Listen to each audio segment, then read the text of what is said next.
오늘은 거절을 잘하지 못하는 당신에게 도움이 되는 말들을 전하려 합니다.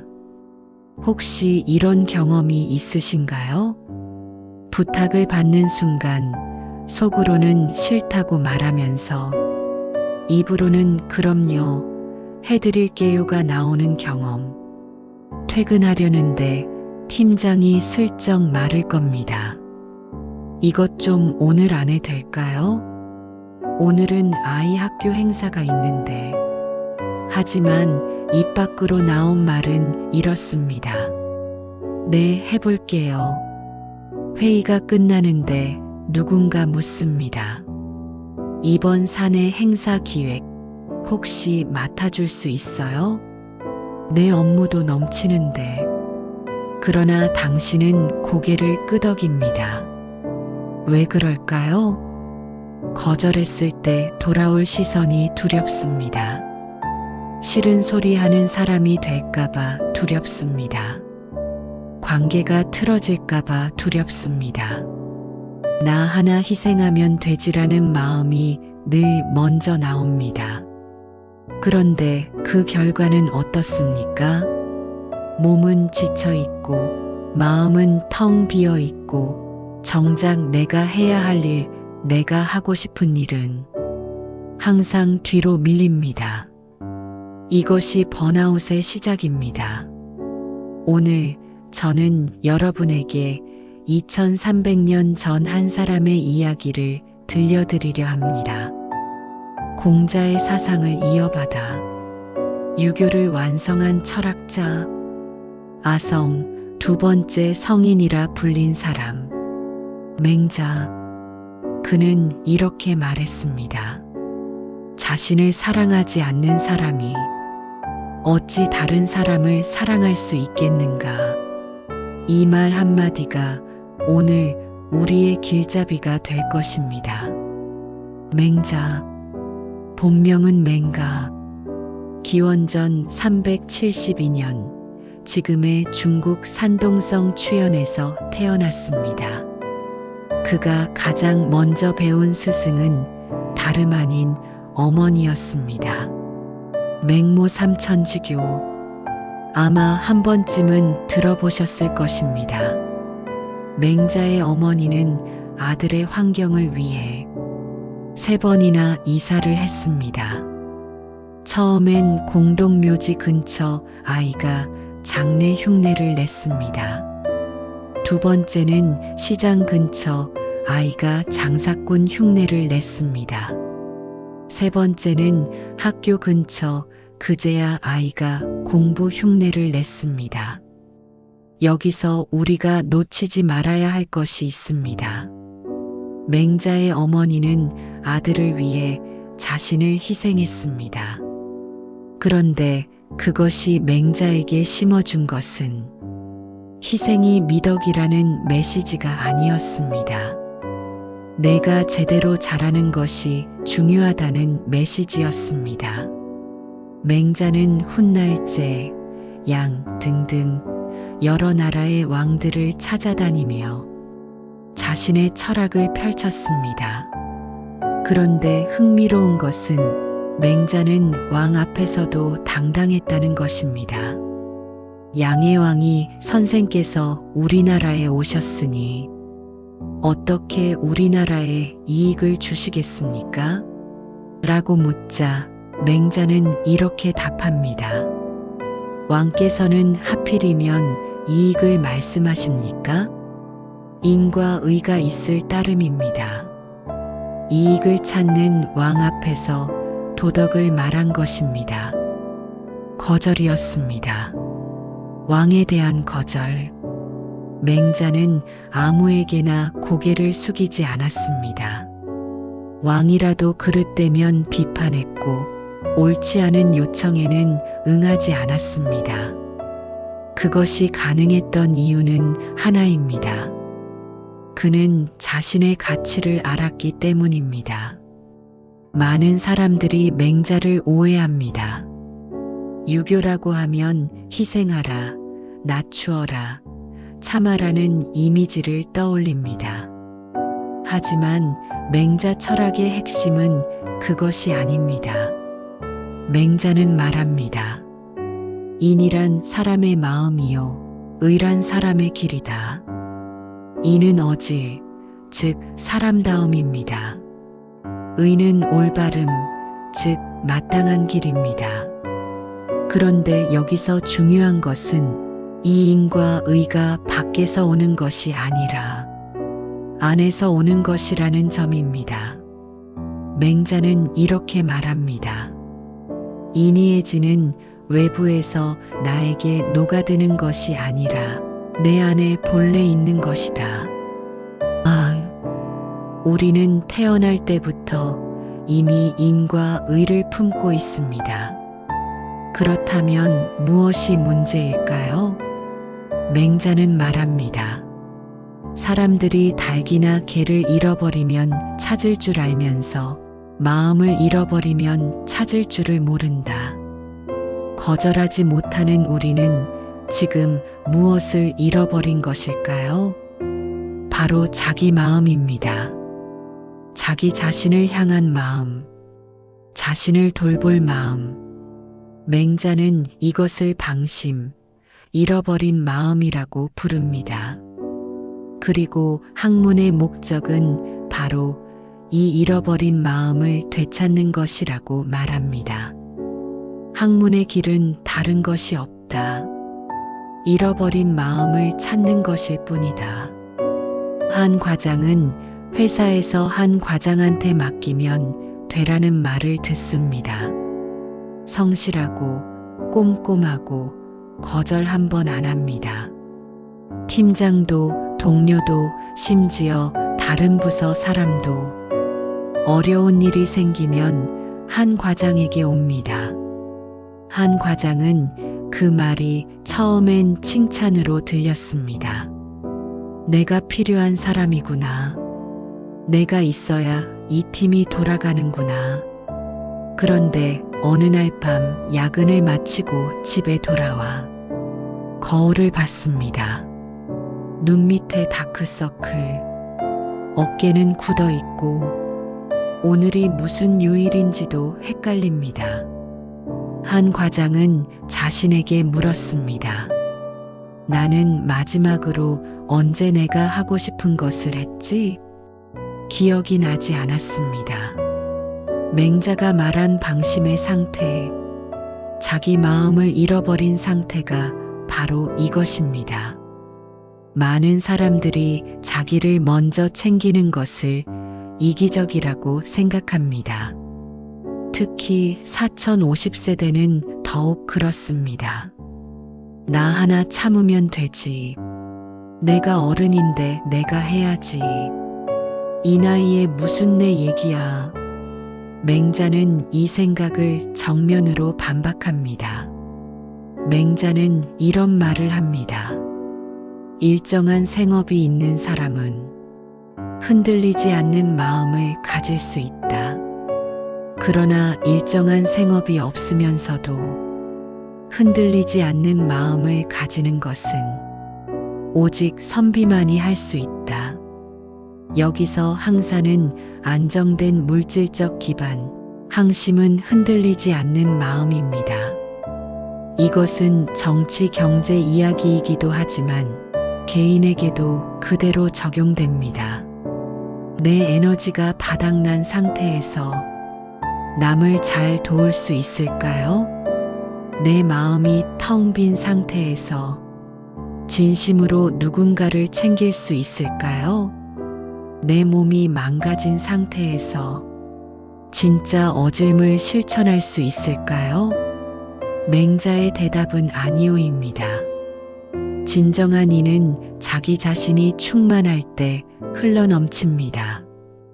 텅 빈 그릇에서는 아무것도 나눌 수 없습니다. 자신을 사랑하지 않는 사람이 어찌 다른 사람을 사랑할 수 있겠는가?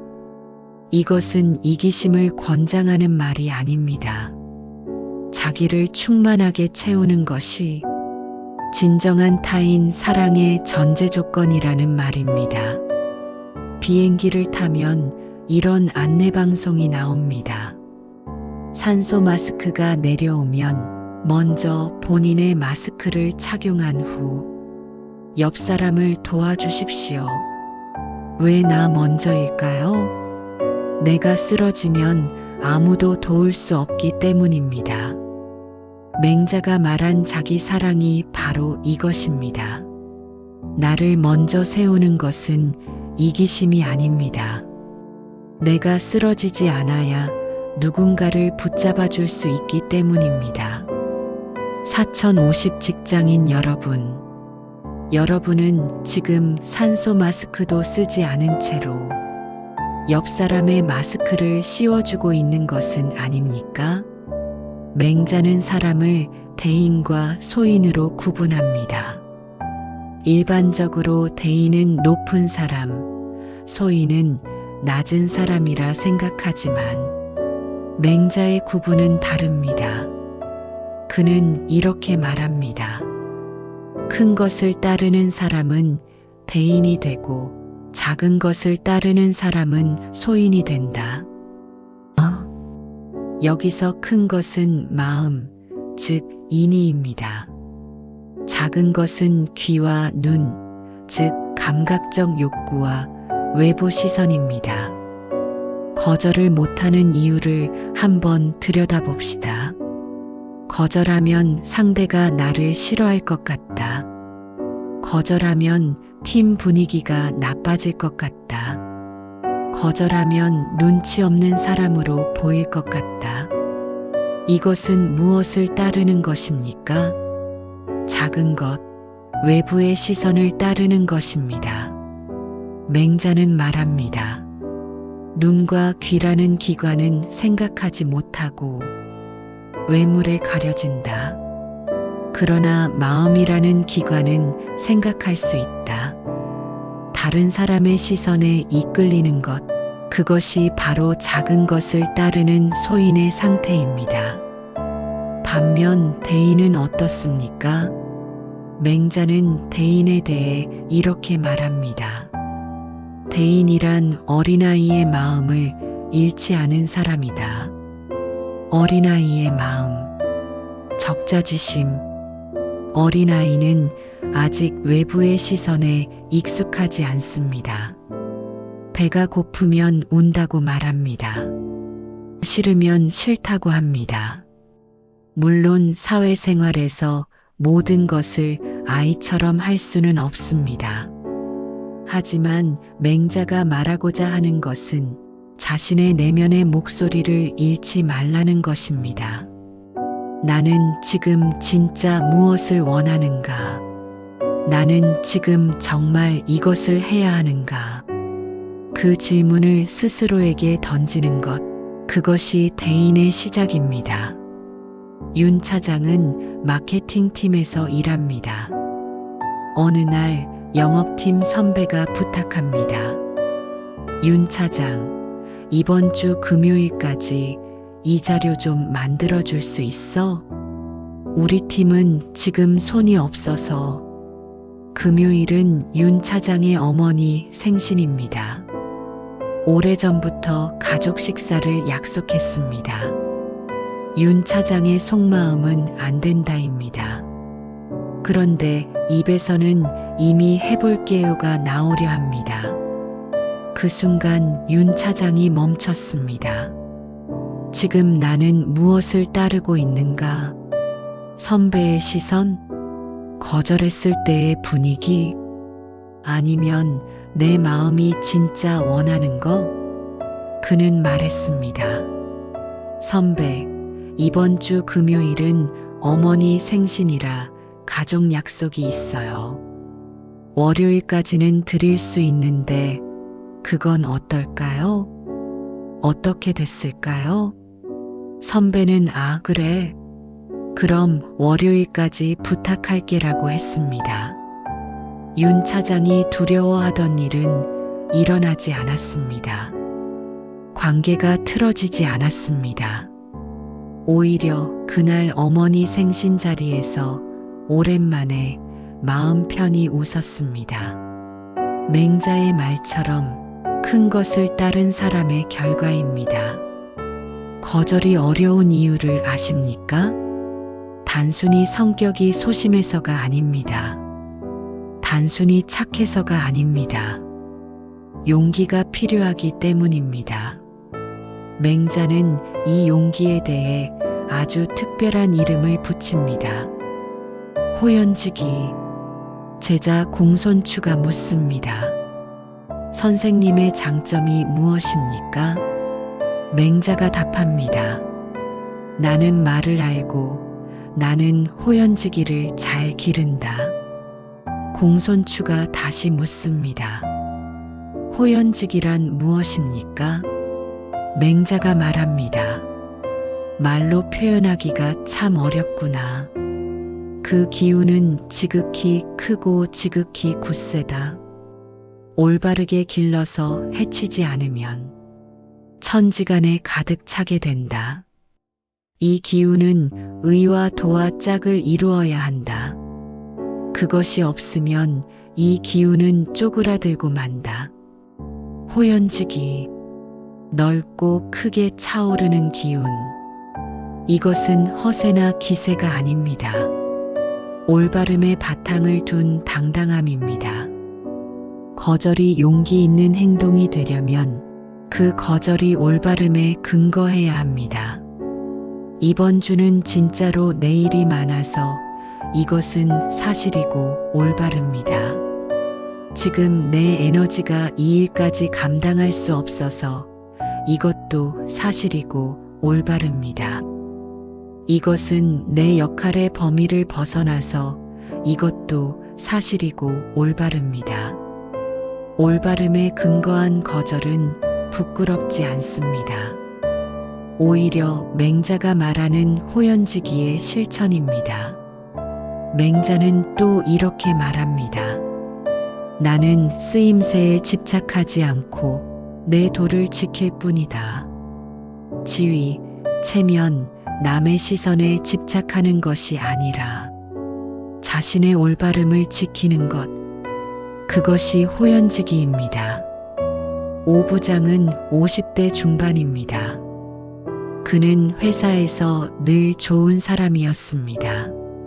누가 부탁하면 다 받아줬고 윗사람 눈치를 잘 봤고 회식 자리에서 분위기를 맞추는 역할도 항상 그의 몫이었습니다. 그런데 어느 날 지인의 소개로 맹자를 읽게 됩니다. 한 구절이 마음에 걸렸습니다. 남이 나를 사랑하지 않거든 나 자신의 인을 돌아보라. 남이 나를 다스리지 못하거든 나 자신의 지혜를 돌아보라. 남이 나를 예우하지 않거든 나 자신의 경을 돌아보라. 행해도 얻지 못하는 것이 있으면 모두 자기에게서 원인을 구하라. 오부장은 이 구절을 읽고 오래 앉아 있었습니다. 나는 남의 시선을 맞추느라 정작 내 안을 들여다본 적이 없었구나. 그날 이후 그는 조금씩 달라졌습니다. 회식 참석 여부를 묻는 말에 처음으로 이번엔 빠질게요라고 했습니다.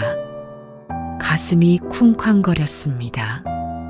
그런데 아무 일도 일어나지 않았습니다. 그냥 회식이 그 사람 없이 진행됐습니다. 다음번에는 조금 더 쉬웠습니다. 호연지기는 단번에 생기지 않습니다. 작은 거절 하나하나가 쌓여서 그 기운이 자랍니다. 맹자에는 우산의 비유라는 아름다운 이야기가 있습니다.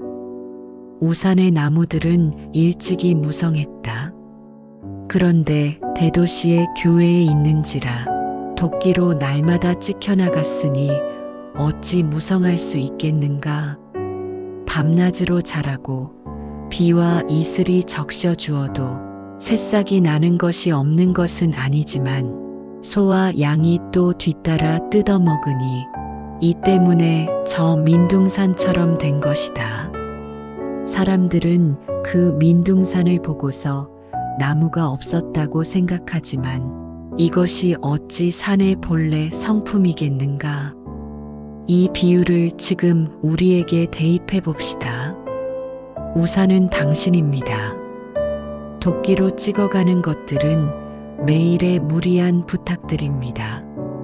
소와 양은 쉴 틈도 없이 들어오는 요청들입니다.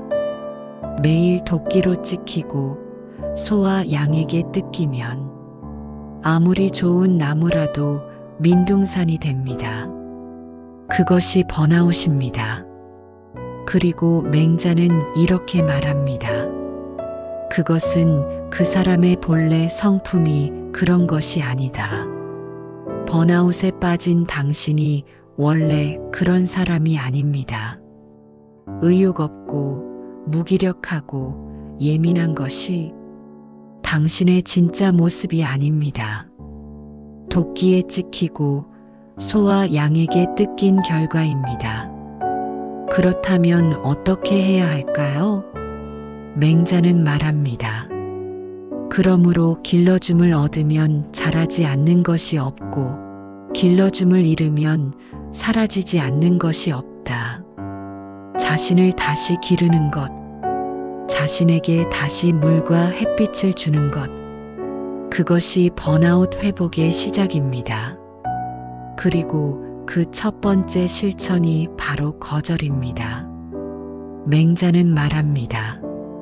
길은 가까이 있는데 사람들은 먼 곳에서 구하고 일은 쉬운 데 있는데 어려운 곳에서 구한다.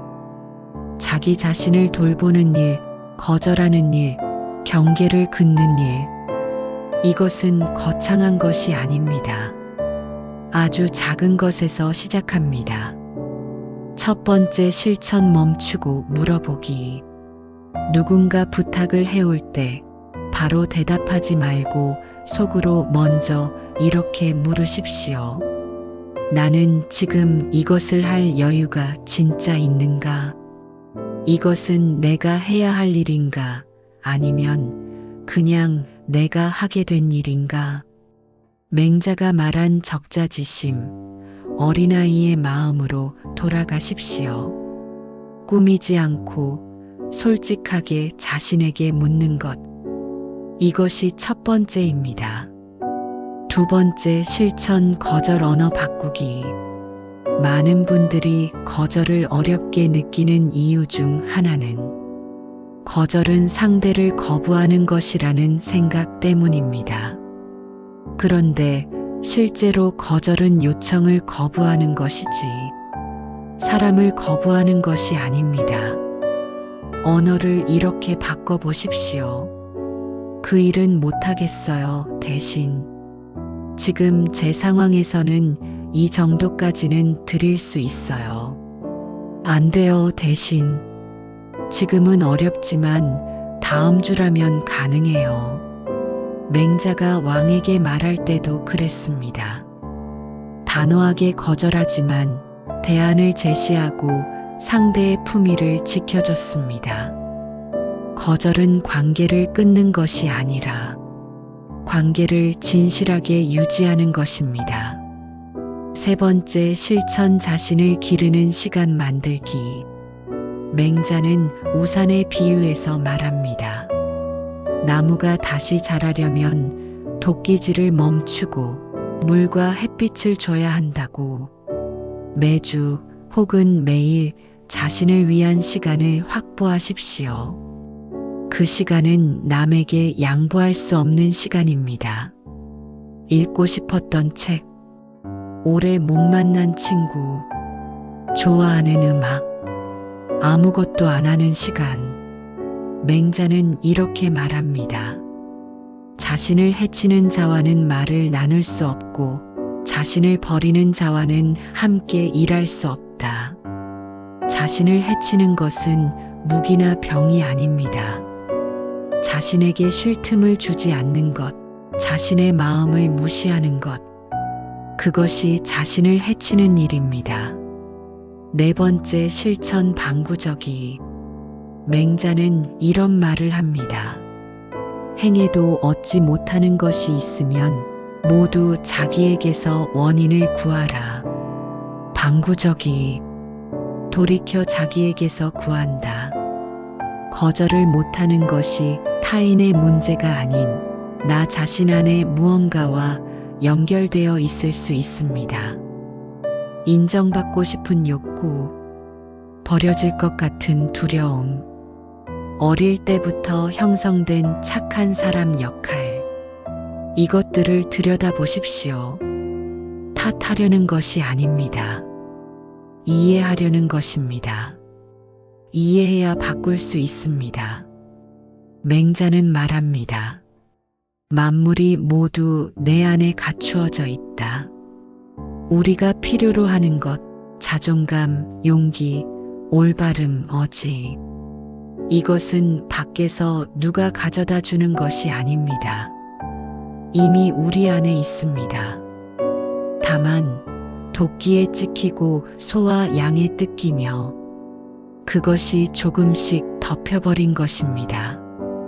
오늘 이 이야기가 조금이나마 그 덮인 것을 걷어내는 시간이 되었으면 합니다.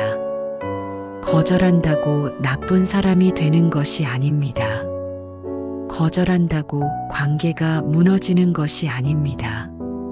거절하는 것이 오히려 자신을 존중하고 더 오래, 더 건강하게 사람들 곁에 있을 수 있는 길입니다. 맹자의 말로 오늘을 마칩니다. 자신을 사랑하지 않는 사람이 어찌 다른 사람을 사랑할 수 있겠는가? 당신은 사랑받을 자격이 있습니다. 가장 먼저 당신 자신에게 오늘 하루 수고 많으셨습니다. 그리고 오늘만큼은 한번 거절해 보십시오. 지금까지 철학 클래스였습니다. 구독과 좋아요 해주시면 더욱 많은 인생 철학 이야기를 접하실 수 있습니다.